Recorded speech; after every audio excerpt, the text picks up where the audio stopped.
خطاب کر رہے ہیں۔ assure you کہ I will investigate this matter اور میں انشاءاللہ صحیح جو فیکٹس پر رپورٹ جو ہے وہ لے کے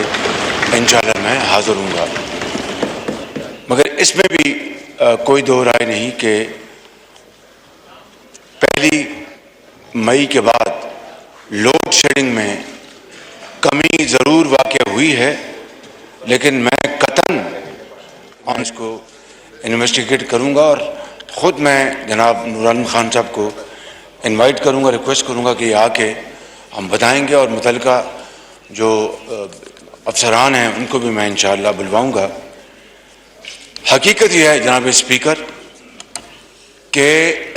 جب ہم نے 3.5 ہفتے پہلے اقتدار سنبھالا، ایک جھرلو کی پیداوار اور دھاندلی کی پیداوار حکومت سے آئینی طریقے سے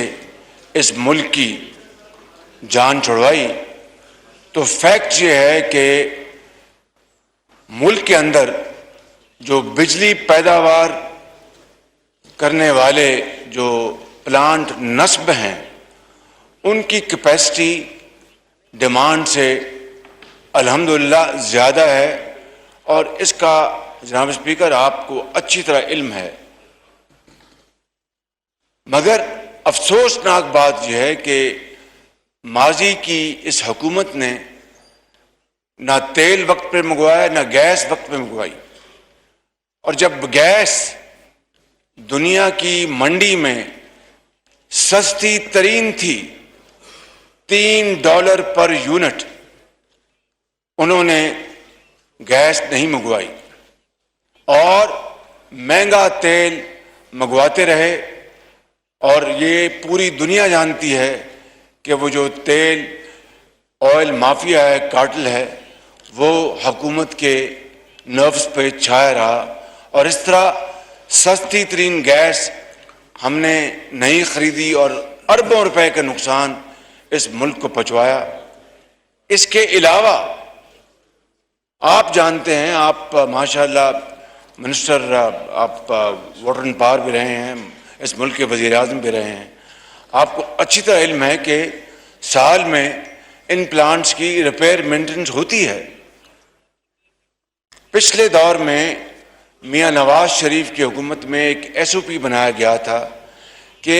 ان کی جو مرمت ہے، ریپیئر مینٹیننس، اس کو سردیوں میں کرایا جائے تاکہ لوگوں کو لوڈ شیڈنگ زیادہ تنگ نہ کر سکے۔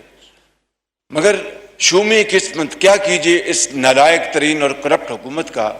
کہ جنہوں نے اس کی پرواہ نہیں کی، اور گرمیوں میں وہ پلانٹس بند تھے جس کو اب ہم آہستہ آہستہ چلوا رہے ہیں، اور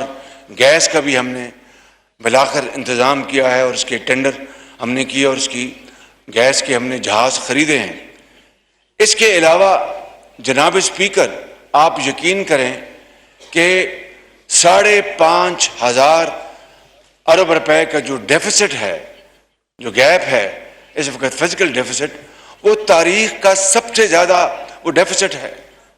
اور ان 3.5 پونے 4 سالوں میں جناب اسپیکر جو 2018 میں پاکستان کے جو مجموعی جو قرضہ جات تھے، ان پونے 4 سالوں میں اس میں 80-85% اضافہ کر دیا گیا۔ قرضے لے لیے گئے، مگر ایک نئی اینٹ نہ نور عالم خان صاحب کے حلقے میں نظر آئے گی، نہ پاکستان کے کسی اور حصے میں نظر آئے گی، اور اس حکومت نے قرضے لے کر پاکستان کی جو آنے والی نسلیں ہیں ان کو بھی مورٹگیج کر دیا ہے۔ اس سے بڑی جناب اسپیکر اس ملک کی بدقسمتی کو اور ہو نہیں سکتی، اور پھر قوم کا وقت ضائع کیا گیا، دن رات چور اور ڈاکو کا جو انہوں نے دن رات راگ الاپا، اس سے آج قوم تقسیم در تقسیم ہو چکی ہے، زہر گھول دیا گیا ہے۔ اور کل PTI کے جو چیئرمین ہیں انہوں نے جو کل بات کی ہے وہ جناب اسپیکر وہ ہولناک ہے، وہ انتہائی خطرناک ہے، اور یہ کہا کہ نواب سراج الدولہ کے جو تھے جو سپہ سالار وہ نکلے، وہ میر جعفر اور میر صادق، اس کی براہ راست ہمارے اداروں کے اوپر اس شخص نے یہ بات کر کے، اور یہ پاکستان کے، میں کل بھی میں نے ایک پریس کانفرنس پریس کے لوگوں سے میں ملا اور میں نے بتایا کہ وفاداری اور غداری کے جو سرٹیفکیٹ بانٹے جا رہے ہیں، ہم نے نیشنل سیکورٹی کونسل کی میٹنگ کی، جو سفیر تھے پاکستان کے امریکہ میں اس وقت، اور میں یہ بات آن دی فلور آف دی ہاؤس پہ کر رہا ہوں، with fullest responsibility at my command, honorable speaker، سفیر صاحب نے کہا کہ میں نے جو خط لکھا تھا، خط میں میں نے یہ لکھا تھا کہ ہمیں وہ دھمکی آمیز گفتگو تھی وہ، لیکن یہ غداری یا سازش کا عنصر کہاں سے نکل آیا؟ یہ الفاظ اس سفیر کے ہیں جو اس وقت امریکہ میں موجود تھے پاکستان کے، اور جنہوں نے یہ حکومت پاکستان کو خط لکھا تھا۔ خط NSC میں پڑھا بھی گیا، اور پھر جب اعلامیہ جاری ہوا تو اس میں جو آخری جملہ ہر بات کہہ دیتا ہے کہ سازش کا کوئی دور دور تک کوئی نہ ثبوت ہے نہ کوئی نشان ہے۔ اب اگر دھمکی کی بات کی جائے تو جناب اسپیکر ہینری کسنجر نے مرحوم ذوالفقار علی بھٹو کو ایٹمی طاقت بنانے کے حوالے سے کیا کہا تھا، آپ اس کو اچھی طرح جانتے ہیں۔ دھمکی کے حوالے سے جب 9/11 ہوا تو آرمیٹیج نے، جو امریکی جو اس کو آفیشل تھے، انہوں نے پاکستان کے اس وقت کے جو آفیشل تھے کیا دھمکی دی تھی، یہ بھی ریکارڈ کا حصہ ہے۔ اگر دھمکی کی بات کی جائے جناب اسپیکر، تو پھر 1970 میں مرحوم یحییٰ خان کو اور جو روسی جو قیادت تھی وہ کیا انہوں نے دھمکی آمیز خط بھی لکھا اور باتیں بھی کی۔ اور اگر دھمکی کو لے لیں تو ہر روز ہم ہندوستان کی حکومت کو دھمکیاں دیتے ہیں، وہ ہمیں دھمکیاں دیتے ہیں، تو کیا وہ سازش ہے؟ خود عمران نیازی نے یہ کہا تھا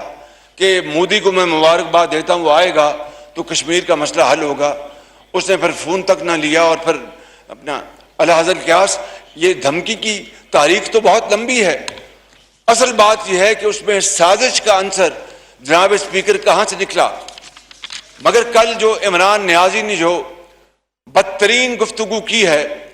پاکستان کے ادارے کے بارے میں، اور سراج الدولہ کا نام لے کے اور میر جعفر کا نام لے کے ایک مثال جو دی ہے، اس سے زیادہ کبھی حرکت کوئی اور ہو نہیں سکتی۔ یہ میں نے کل بھی میں نے جو آپ سے عرض کر رہا تھا ابھی 5 منٹ پہلے کہ کل میں جب آنریبل جرنلسٹ کو ملا جو یہاں پر بھی کچھ موجود ہوں گے، میں نے کہا کہ جو یہ تمام باتیں کر کے میں نے کہا کہ میں نہ سازش کی بات کر رہا ہوں عمران خان کے حوالے سے، نہ کوئی اور بات کر رہا ہوں، شارٹ آف دیٹ آپ جو بھی کہہ لیں۔ لیکن کل جو انہوں نے خود جو زہر اگلا ہے